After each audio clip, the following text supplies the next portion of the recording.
to direct people there. There we go. I want to direct people to my YouTube channel and really get people, I guess, get people more in that fashion. It's a lot of electronics. There we go. All right, so I'm recording this. I've got my YouTube studio. We're doing YouTube live and Instagram live, which is great, guys. My wife is here, and I'm gonna let some folks come in. Thank y'all for liking. I feel like that's my wife doing all that clicking and liking, which is fine. I'll take it. Or it might be my daughter clicking buttons. She has a habit of doing that. So, anywho, what I wanted to do was kind of pick up where I left off on last little live video, not a few minutes ago, but maybe about an hour and some change ago. And just kind of, oh, yes, that's my wife. So, just kind of pick up from where I left off with running Vegas without, the collar in preparation for this upcoming field trial at Rocky Creek Field Trial Club. And it was interesting. It always, I guess, always kind of sucks when the dog does his job and he does everything, for the most part, the way you want him. But at the end of the day, it comes down to the bird getting in the air, which wasn't really upset with that kind of performance. I think he did well. I like the fact that he kind of got out, I like the fact that he got out, but that made me kind of, I guess when you're getting a young dog, ready for competition and things like that, Rag Gap, Hunter, what's going on? Thank you. My wife says that she thinks it went well. She was watching. When you're getting a young dog ready for field trials and competition, things like that, this will be his first one. And just kind of, over time, I've had the chance to watch people get their dogs ready. You go through this checklist, like this mental checklist of like, what's going to work, what doesn't work, what's good, what's, just kind of trying to be sure that what you're doing is the correct thing. I think he was all right. Singing is definitely something that is necessary, but I didn't feel like it was necessary to do it right then and there. I just basically called him and sent him in the correct direction, in that video. And it's the live video that I just posted for those of y'all that just got in here. So, you sit back and think, like, you do all of this year-long stuff. And one thing that I truly do enjoy about just getting on the road, taking a new direction and getting on the road with field trialing and not just being so focused on hunting is it's now truly a year-round endeavor, and we've kind of got our rhythm, we've kind of got our style, but it's something that I want to, just kind of, spend some time with. I've been reading, hang on, this American Field issue here. It is volume 293, issue number 1, matter of fact.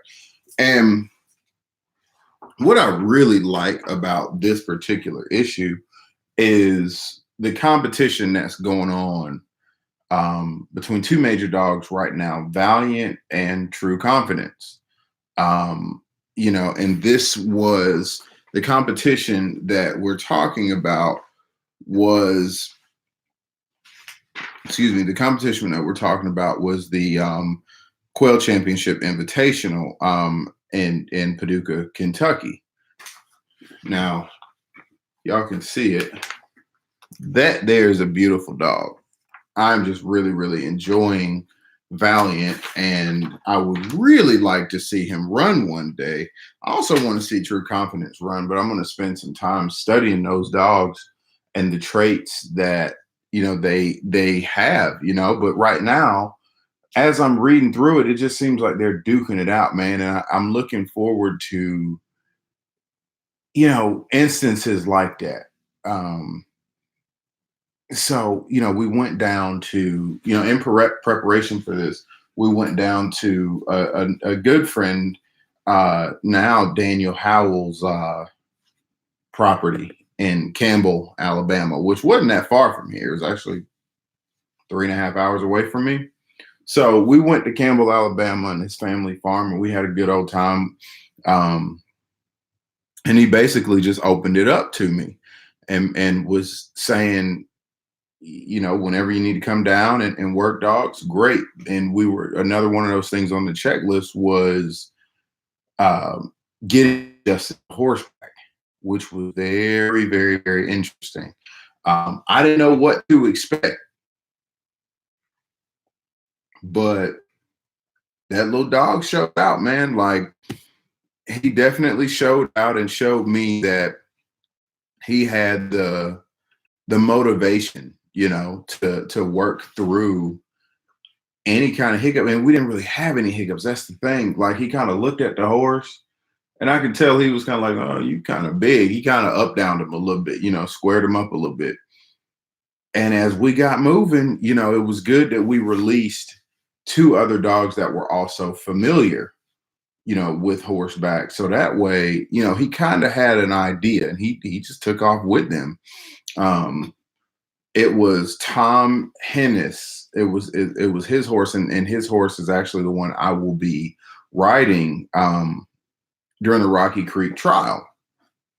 But one trait that I'm really, really appreciating and I'm seeing is in an Elhew dog, which is what Vegas is and where he's coming from.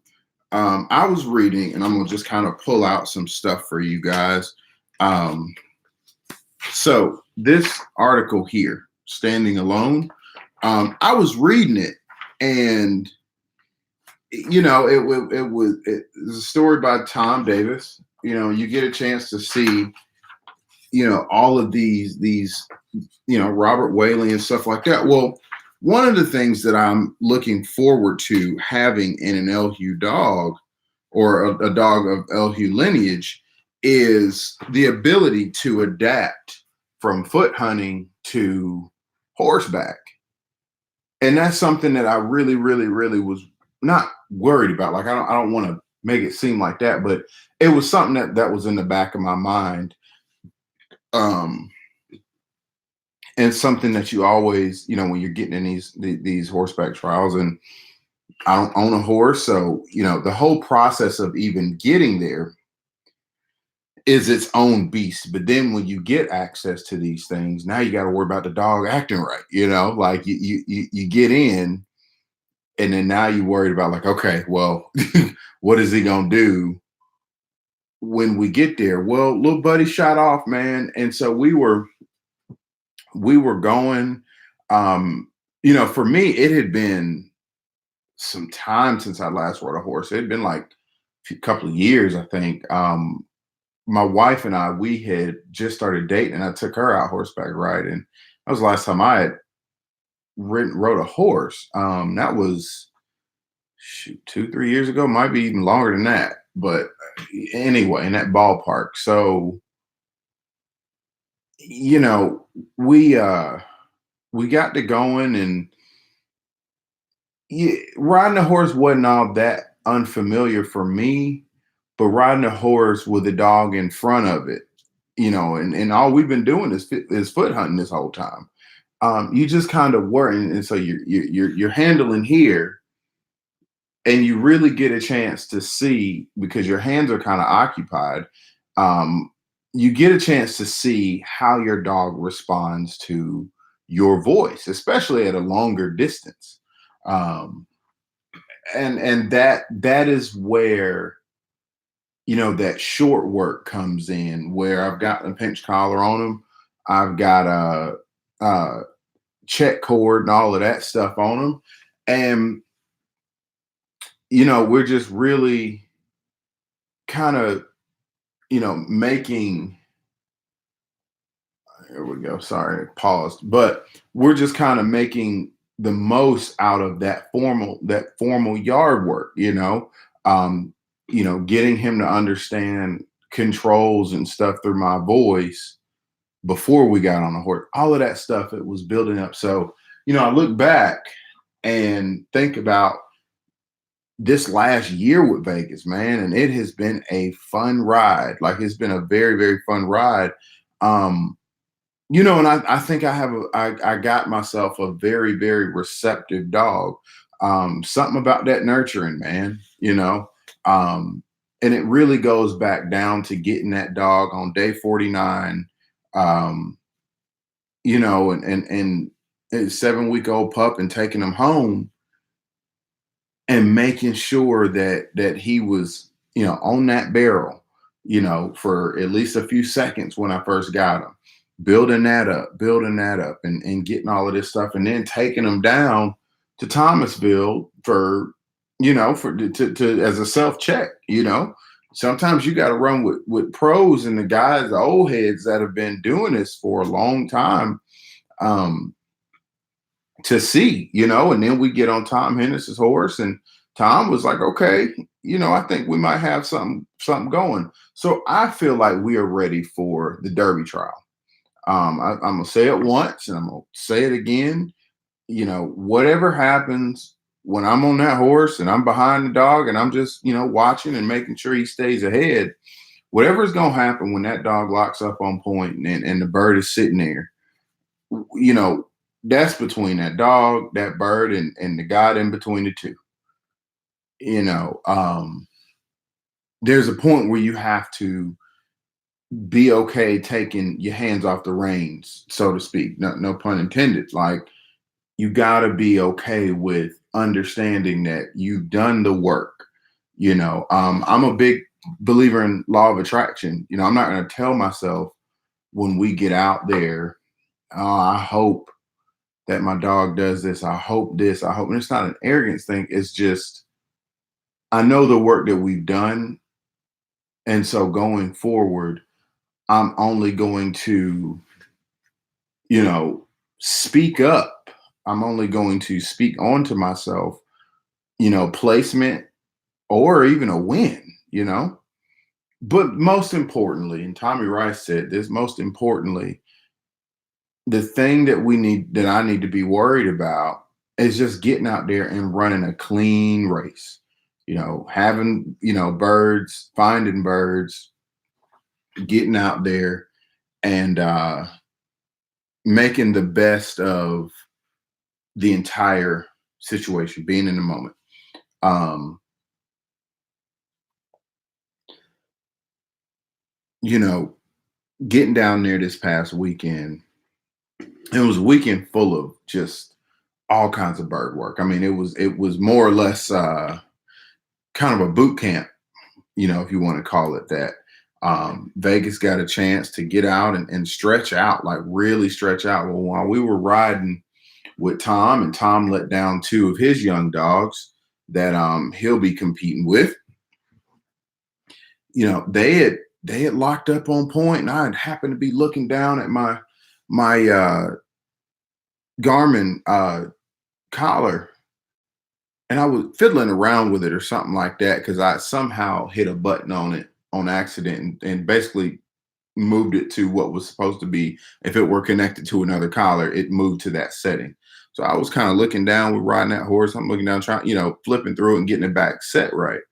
Tom looks down the way. Vegas is about 277 yards. That's the last time I saw the number on that collar. Vegas about 277 yards ahead of me, or ahead of us. And Tom's dogs are on point. And he's like, hey, man, your dog's on point. Like, he's backing. And I was like, huh. So here I go fiddling around and doing stuff with this collar, not minding that. And that dog gives me a natural back. And I mean, and he is locked up. I wish I gotten a clip of it, like a real short clip of the video. But I wish that, I had done a better job of of getting that stuff. Hang on. I wish I had done a better job of being able to get that particular moment, because it was cool. It was real cool.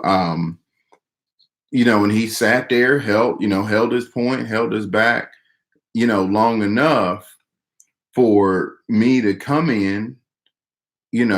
Tom's dogs were sitting there for me to come in and basically flush birds. He sat there, didn't break on the shot. I was able to pull him off and send him back on. I say all that to say I was very proud of the dog, but again, that is what we have been, training for. And I hope by this point in time, I have set a well enough foundation to trust that he knows what he's doing. Now, my biggest thing, and I've kind of noticed it, is he's going to flag for two reasons. Number one, because he's either not sure of the scent or not, or the bird moving or something like that, or he's amped up. So what I've started doing is slowing down and not walking in directly behind him, but walking in at a bit more of an angle and slowing down until he tenses up a little bit. Tom gave me a good suggestion, and that was, he was like, "Hey man, you don't have to talk when that dog is on point. Just let him do his thing." And the moment that I did that, he tightened on up. Sometimes it's a habit for us to get to talking to our dog and whoa this and whoa that. But I mean, now more than any other time, I've got to break myself out of that habit of speech. You want, and it's a human thing. Like, I think we as humans, we have to like assert ourselves and assert control over the situations when that situation isn't for you to control. You know what I'm saying? That's gonna be what it is at the end of the day. So, you know, there that's what that field trial, is really, really, really, or the preparation for the field trial is really bringing to light to me. Now, there's a couple times, I mean, Vegas is a young dog. There's a couple times where there was straight chaos around the birds. Like, we were there, a buddy of mine, he had his poodle pointer there, and it was a young poodle pointer. I mean, just trying to learn a way, and dog breaks on the shot. Vegas just sat there and he held despite the pressure. I didn't nick him. I didn't do anything with the collar. He held there despite the pressure and the temptation. And that's a lot for a young dog like that to be able to get through. And yet he did. So, that's kind of one of the things that I'm also excited about. And welcome to the group, guys. And let me detour a little bit, guys. I really want to make this whole Gun Dog Notebook live. These episodes, I'm going to start posting them in addition to the actual podcast.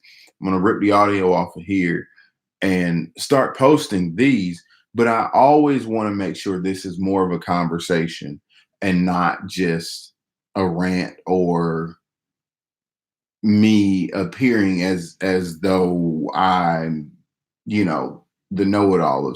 No, like, I always want to make this a very open dialogue and open conversation. You guys can throw suggestions, questions, thoughts, whatever.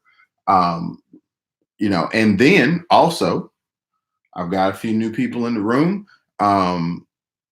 Guys, make sure y'all, I just started uploading a bunch of new stuff to YouTube, so you guys can have a better, insight on a lot of my training, stuff that's either too long for the Instagram format, or I just don't post everything that I have on Instagram. I post a lot of it on Instagram, but not everything. Um, so I want to make sure that you guys go and subscribe. And if you can't find the Gundog Notebook on YouTube right now, it's under Durrell Smith, Durrell Smith. I don't know why I need to call them and have that fixed, but it keeps showing up under my name versus the Gundog Notebook. So you should be able to type either one. You can also find the link on my Gundog Notebook listeners group on Facebook. So I will make sure that that is made available to everyone. So I just kind of wanted to say that before I continue. Tuck Tuck Goose, what's up? So in addition to running Vegas with some horseback dogs, the idea that I'm able to utilize that land and stuff like that. Like there's a big part of networking that goes into um, this whole bird dog thing. There's a huge part of networking that goes into it. And I don't own a horse, but I've been fortunate enough to, have good folks, offer. I think I'm going to take up a buddy down at one of the plantations in Thomasville. I'm going to take him up on using his horse for the Georgia, Florida shooting dog handlers trial. And that's going to be pretty cool. So now my long-term goal is to get Vegas ready for that trial and do well at that trial, not even just to compete in it, but to do well. I want to, that right there is my first standard or the bar that I'm trying to set. Going out, going out and learning. I'm going to get a chance to go out with Tommy Rice pretty soon and go watch him compete at the National Open shooting dog trial. And there's a lot to be learned there, watching these handlers, manage their dogs on the course, take note of the range, take note of the nuances of a field trial, when to, pick your dog up. And this is where it comes down to learning. This is where it comes down to learning when your dog is committing an act that's not good for his standing, or the odds are against that dog. Is this your first trial series or just the first for Vegas? No, this is all together the first. So I've been hunting up to this point in time, and this is going to be the one with this is going to be my first. I mean, I've been to other trials before, but this is the first one that I'm going to compete in myself. Recently delved into and that was from Outdoors FX. So Tuck Tuck Goose one says, I recently delved into your podcast. I really enjoy the approach that you take. Very well spoken. I hope if the future you will entertain the idea of bringing in some shoot to retrieve. Yes, actually. So I'll show you something. So some of the first trials that I went to were shoot to retrieve. Matter of fact, I will not be competing in shoot to retrieve, but I'm a member. I am a member.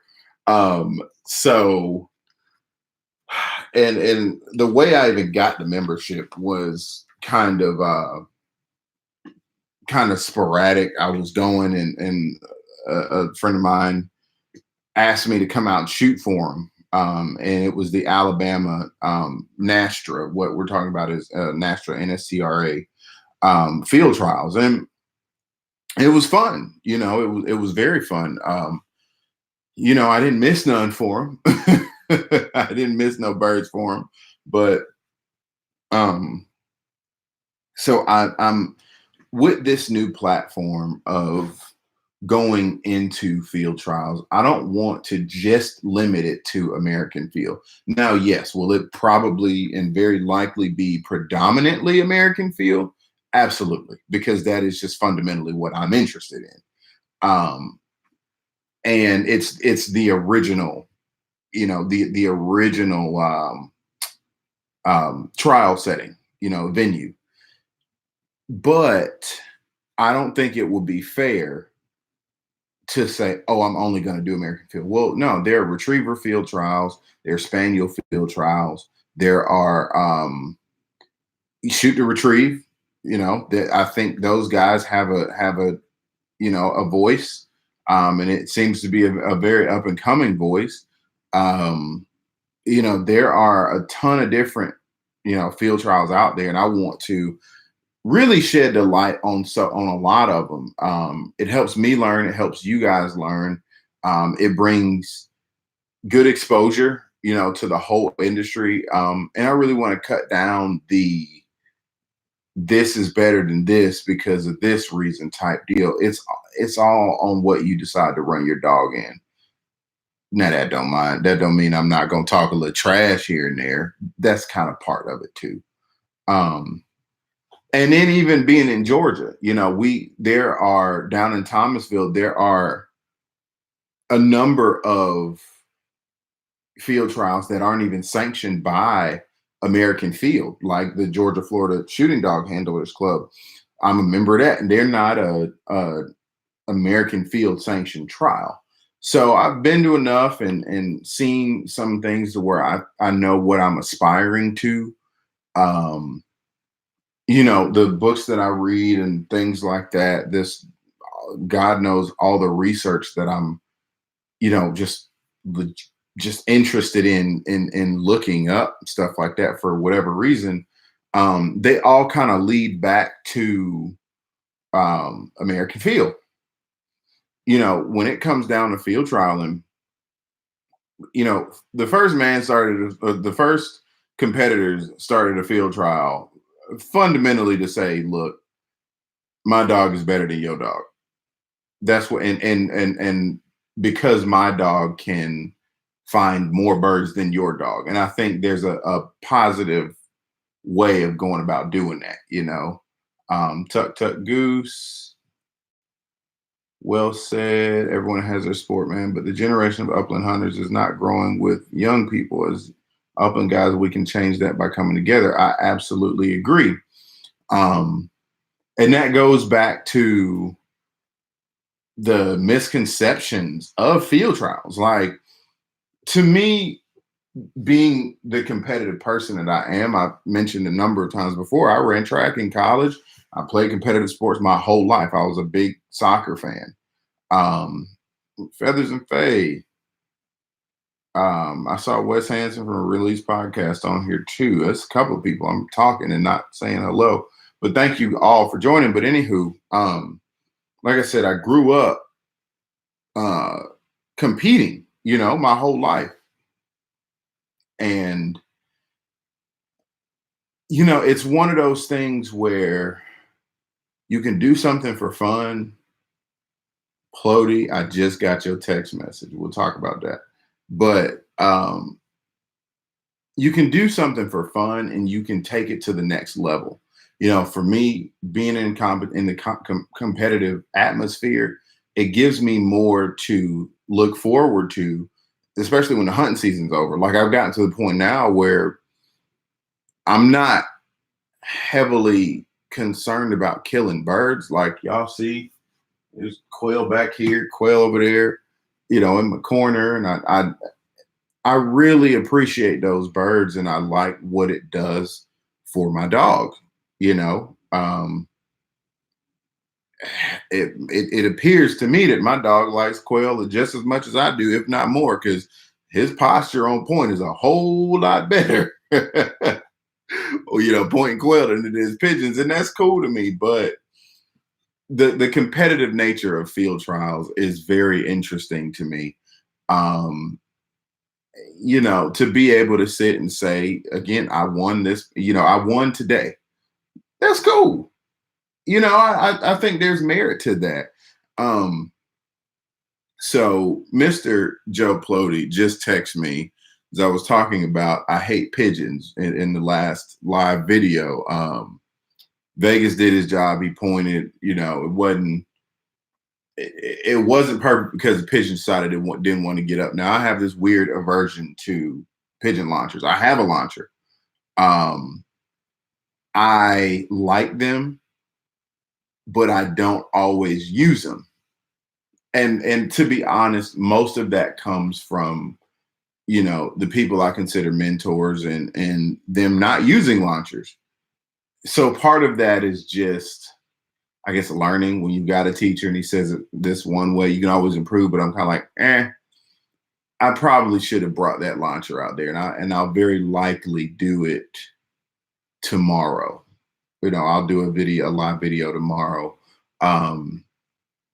So that's what what Plody and I were talking about, and I had to sit down with myself and rewatch that film and just use the launcher to real. Like, don't make life way harder than what it needs to be. If the dog is going to do his job, it's almost unfair to not give him that flush and that shot. So I sat down and thought about that. Y'all can go and look at the video and stuff like that. But I mean, thus far, man, like, even for me to let him off, we'll chat later on strategy for that bet. Thus far, I feel good about going in as far as this trial. And hopefully I won't forget my blank pistol like I did today. I get out there and left the pistol in the truck. So the dog does all of this. There's just all these little things that you can do. And I knew better than to get out there, and dang pistol was on the seat. The pistol was on the seat of my truck, and let the dog off. And it's like, oh, got a couple of 100 yards out there and realized the gun was. So, I like it because I like this podcast to be a very candid exploration of what it is that I'm doing. Stuff happens.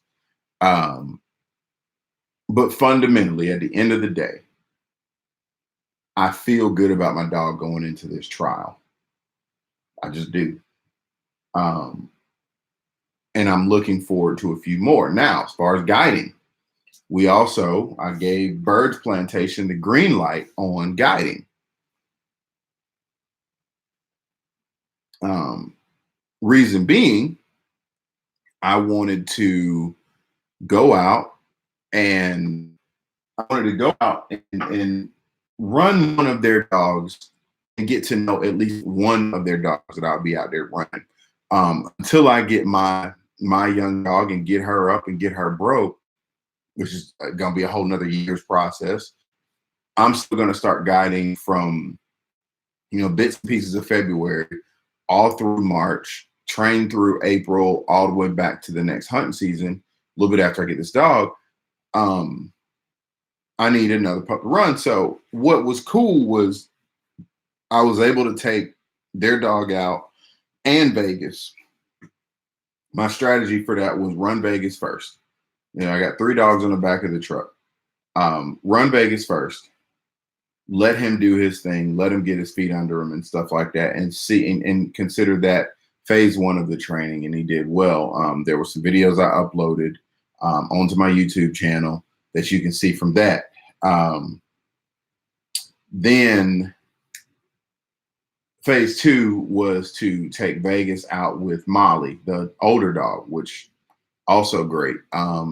It took Molly a second to kind of mind me, like there's that element of figuring out another dog. I didn't train this dog. I didn't do anything. So what I was not going to do was throw a collar on that dog and get to hooping and hollering and nicking her and stuff like that. That wouldn't have been cool either. I don't know her. She didn't know me. But after a few minutes, she started to mind me and handle like I wanted her to handle. I think she's like 9 years old. My only problem with that, man, is, they run those dogs a lot there, and she looked like she was just tired, and so I want to catch her when she's fresh. And, because she started to pick up the pace, but she looked like she was, just a little tight, coming out the kennel. She was asleep when I got to her, and there's all kinds of stuff, just kind of waking up. So I want to get that dog out when she's fresh, but it was good because I got all of the work between Molly and Vegas together. I was able to put them together, and, Vegas would back. It was one instance that he just was not feeling it. He just didn't want to back her for some reason. Every other time he was fine. Um, Vegas isn't super concerned about messing with her and stuff, and that was something that I wanted to be sure I didn't do, because with my lab, I didn't really train him with other dogs at the time. So he's always with Ruger. It takes him a second to kind of reel himself back in.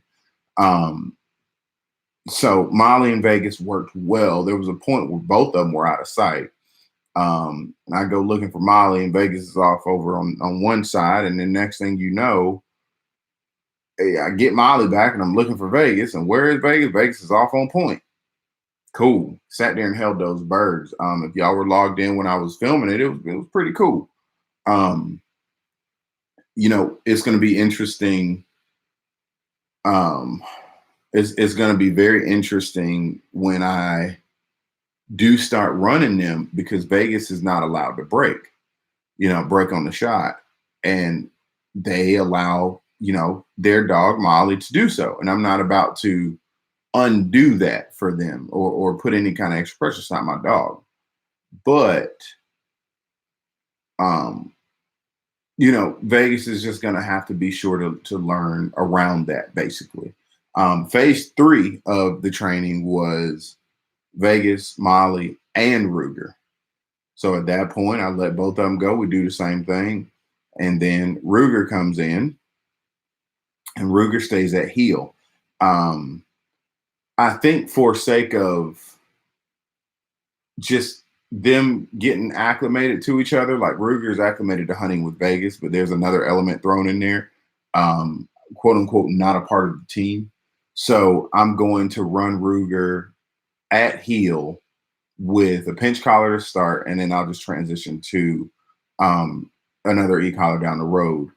But right now, I think we're going to start with a pinch collar, just to kind of keep control of the situation. And I don't want to interfere with the client's hunt, just kind of making things a little bit easier on myself. Ruger's got the flushing thing. I mean, he's an experienced dog, so I don't worry about that. But I'm starting to try to put myself in a guide's shoes. I'm about to start doing this and doing it fairly consistently. So, am I the only one with no audio? Can y'all hear me? I hope y'all can hear me. If you can hear me, say yay. If you cannot hear me, let me know. So I'll keep going until somebody says something. But just putting myself in a guide's mentality and guide shoes, I want to make sure that I have as much control over the dogs that I'm running with. Jim Carbon, thank you. You can hear me. I want to make sure that I have as much control over the situation as possible. And there's a lot of things that I was doing with Ruger that beforehand, I'd never thought about it. Ruger he's my gun dog. I don't like saying meat dog, because I feel like sometimes in some circles that can come off the wrong way. But he's my gun dog. We didn't need to do certain things at as high a level as I do now. So for me, it's all that transition and moving upwards and onwards, per se. So, that's kind of, that's kind of where we at, with it. It's always just something new, man. It's always just something new. So I've got some work cut out for me. I'm going to be sure to listen to Plody. Yes, I'm going to listen to you, Mr. Joe Plody, and pull out the launcher. I'm going to, do that, get back out tomorrow sometime, and basically rerun that scenario. Put the birds in a different place, um, and just kind of be a little bit more vigilant, and also not try to run a dog a few minutes before it gets dark, as you're getting off work late. Um, just being in a settled state of mind, all of these things kind of go into it. There's absolutely no reason why he couldn't have ended on a much higher note. Again, the dog did his job. It's a handler error on my part. So I got about 10 minutes, man. Like, if you guys want to share stories or shoot a comment or something like that out there, just anything, let me know. I gotta go put my daughter to bed pretty soon, but I'm also appreciative that y'all tuned in and everything like that. So, shoot anything here. Let's have a conversation. If not, then, we're going to wrap up the night, but I'm game for it, guys.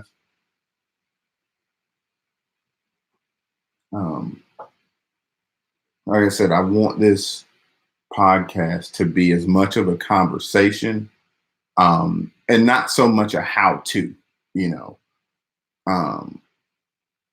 it's all of these episodes. I'm going to do just the Gundog Notebook Live episode. I think this is episode 3. I'm not really sure about the snazzy titles and stuff that I put on my other podcasts, but basically this whole thing is going to be designed around conversation, and most importantly, conversation, around active trainers, aspiring trainers. I kind of want to take more of a deep dive on my own personal notebook too. So you guys will be able to see a little bit more of that stuff. So anywho, that's where I'm at, guys. Also, if you, while I'm thinking about it, I want to say this, but if you guys are not in tune with Project Upland, make sure that if they haven't sold out already, make sure that you guys go and buy your tickets for the Public Grouse, film tour. On their Jackie Pitt subscribe your user. Thank you, Jackie. Make sure that you guys go and try to get to that Public Grouse film. I have a short cameo in it, me in Vegas. It was kind of cool to be a part of that. Make sure, you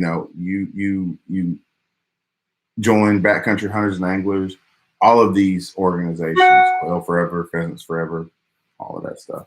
Rough Grouse Society, American Woodcock Society. I guess I would have felt weird about shooting the 2 woodcock that I did this year over Vegas and not been a member. So all of that being said, go check out the Public Grouse film.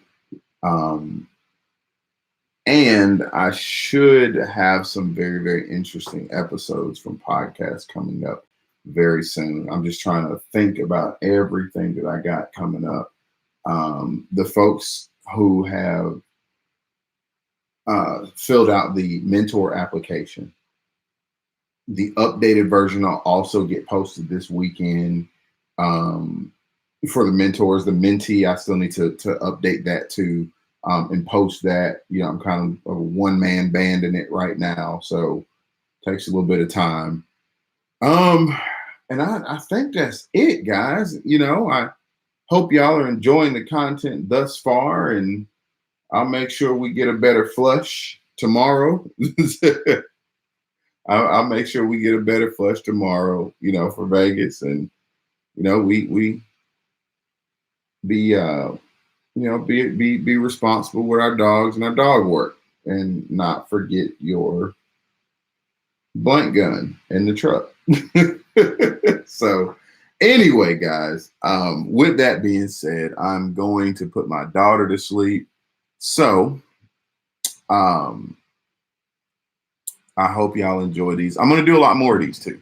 I think I'm going to give this, like, I posted a podcast episode every week, and then I'm going to do like a segment like this, to kind of supplement that. I like content creation, man.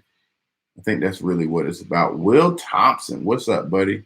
Will, unfortunately, you signed in, and I'm about to sign out, but I still need to get out there to Alabama to hunt with you and chat and run up in Midway and all kinds of stuff like that. So anyway, guys, thank y'all for tuning in to the Gundog Notebook podcast, the TGDN live. This is episode 3, and we'll get another one next week. All right. Or at least the next time I do something that's worth chatting about. I don't really have a formal layout for this yet. I'm still kind of figuring out this little medium, but like I said, I hope you guys like it, and I'll get another episode of the Gundog Notebook podcast to you guys, and another live episode coming soon. Thanks again.